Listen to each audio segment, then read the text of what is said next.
You guys, I was done. I truly, truly was. I was done. I was like, okay, I'm going to focus on going back to work and no more reporting on court TV because the cases seem too long. But then today, the state of Tennessee versus Jeffrey Paschal.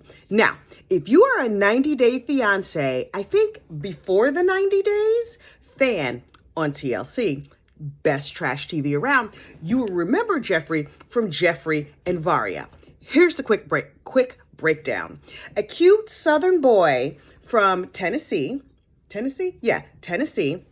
met a girl online, Varia, and he proposed to her. And she was like, I don't know, no. And so he freaked out and left. And then Varia was like, oh, wait, I changed my mind. And she came rushing over to Tennessee and went to Jeffrey's house and was like, never mind, let's be together. And when she got there, he was there with another woman. None of that has anything at all to do with the case that happened today. That is just background. So while that episode was airing, Jeffrey was in the process of being charged with a domestic violence case that came to trial today. This is what happened in the domestic violence case. He had a fiance. They were on again, off again. Apparently he lied. He cheated. He said he didn't have as many kids as he actually has. Honey, a mess. He's not qualified to date anyway, but that's just my personal opinion. You lied about your children? No, thank you, sir. No, you are not worthy of me. But anyway, so this couple's back and forth. They go out for drinks one night. She says she has 3 glasses of champagne. They come home to walk the dog. Then they're going to go out and meet friends. She comes home, he grabs her by the hair and bangs her forehead into the floor and proceeds to beat her for the next 45 minutes. The injuries are horrific. There's pictures, there's swelling, it's a whole mess. Then he told her, go wash your face. So she washes her face. He tells her, go get in bed and lay down. So she goes to bed, lays down. He takes her phone and deletes a bunch of stuff off of her phone. When she thinks he's asleep, she jumps up, runs out of the house, runs to the neighbors and call the cops. And that's how law enforcement got involved. Here's the thing.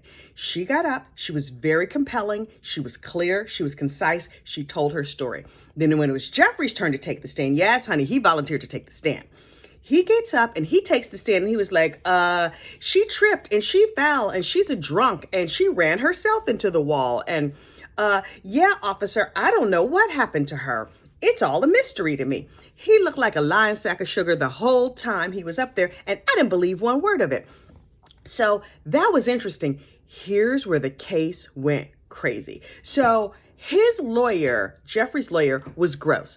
First of all, he just looked like oily and slick and slimy. Not the least of which was he had on a nice suit and loafers.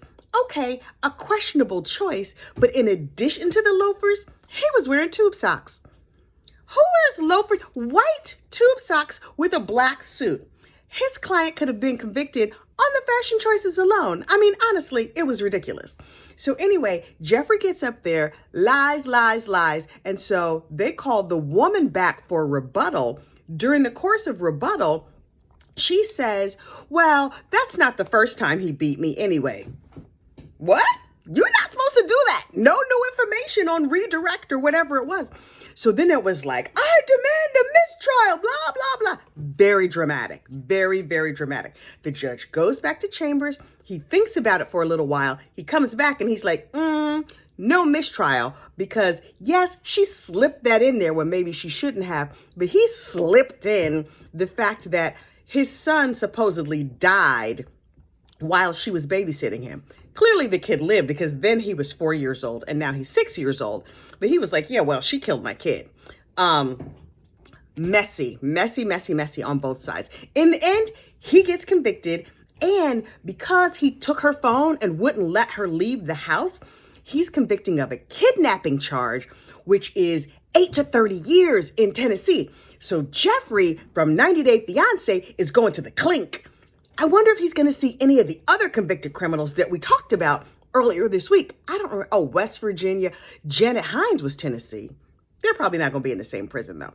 Anyway, clearly alcohol is the devil if used improperly. I mean, have your drinks, have your cocktails, honey, have a good time. But like, don't beat people, don't drive, and don't rape and kill anybody. That's the moral of this story. All right, friends, you have a great, safe day. Bye.